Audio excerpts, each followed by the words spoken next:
This presentation will apply the crime prevention through environmental design theory principles to Dutton Park Recreation Hub, specifically the car park, surrounding parks and adjacent park.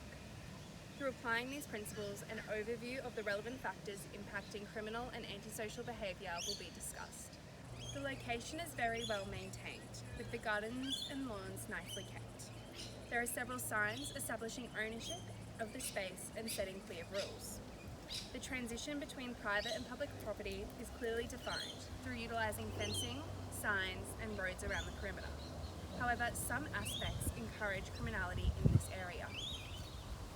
This location's primary functions of the cycle paths, pedestrian paths, water ramps, car park and access point to UQ mean people generally pass through the area. There is a park to use, however this is an empty field. The lack of amenities in this area does not encourage people to stay for long periods of time, decreasing surveillance and encouraging criminality. The main environmental designs aspects of this car park which influence criminality are lighting, sightlines and natural surveillance. The car park has several lights on all sides, creating good visibility of the area. However, the surrounding areas do not have adequate lighting, creating pockets of darkness and potentially making car park users vulnerable targets. Additional lighting on Indooroopilly Street and in the nature strips surrounding the car park are required to address this vulnerability. The car park has the best natural surveillance of the analysed areas of Dutton Park Recreation Hub. However, it is still subject to limitations. The car park is situated below a residential street which directly overlooks the area. Unfortunately, the residents' view is partially obstructed by trees and foliage.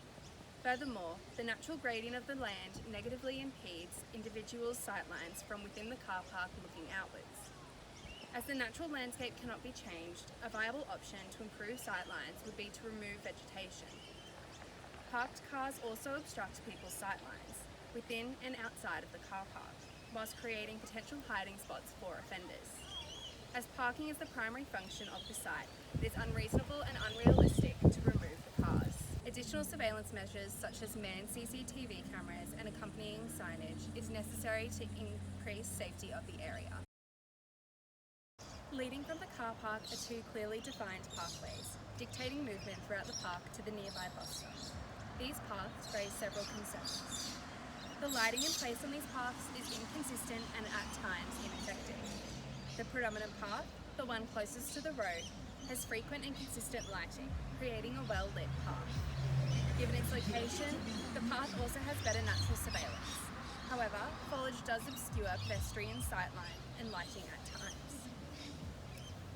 In comparison, the alternative path is poorly lit and isolated. The lights are limited, inconsistent, and situated close to vegetation, decreasing their effectiveness. The path is lined by overhanging trees, isolating the path from the rest of the park. This design greatly inhibits pedestrians' natural surveillance, whilst creating hiding opportunities and possible entrapment areas for potential offenders. Furthermore, the considerable length of the path and limited sightlines creates an unsafe feeling for the pedestrian, particularly at night.